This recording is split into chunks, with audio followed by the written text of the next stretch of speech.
So, John, alongside the environment, the other big issue defining politics in Europe is immigration, of course.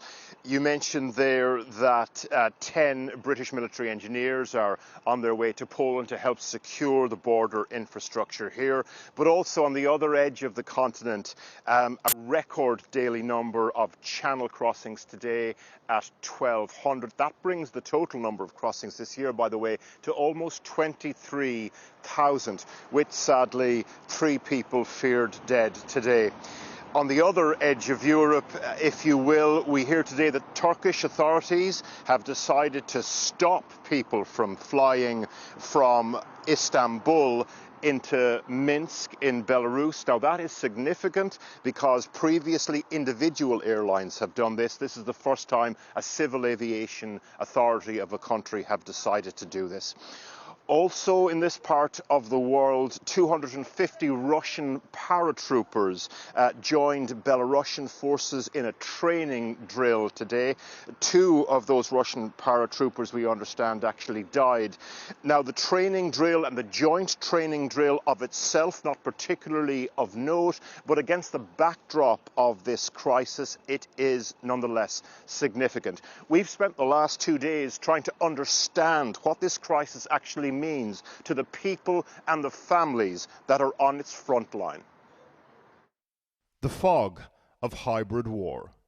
A semi-permanent migrant camp takes shape on the Belarusian border, and more people are coming. Yesterday, a large group got through into no man's land between Belarus and Poland.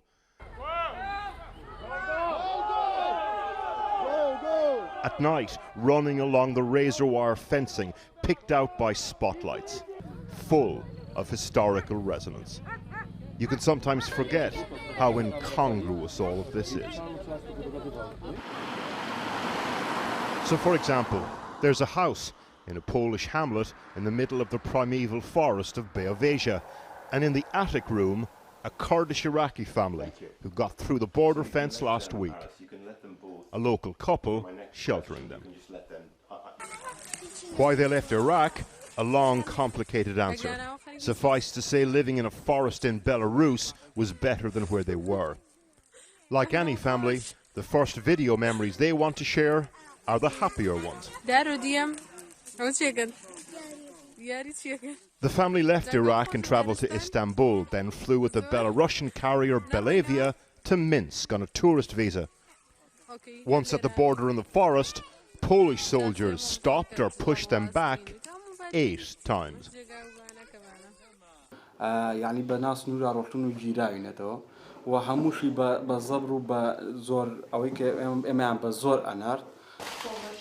At one point they tried to turn back to Minsk, but this was the reaction of the Belarusian guards.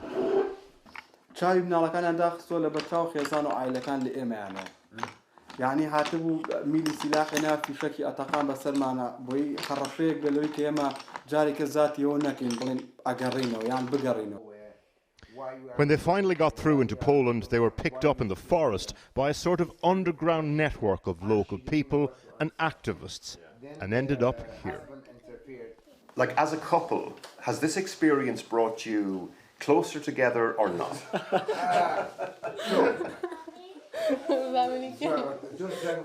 دائما تقريبي لا يعني لدو صاروا سيانزو من يعني حاصل جيرين لقلاكرو يعني اشتكي أبديت كردو بوهردو كمان.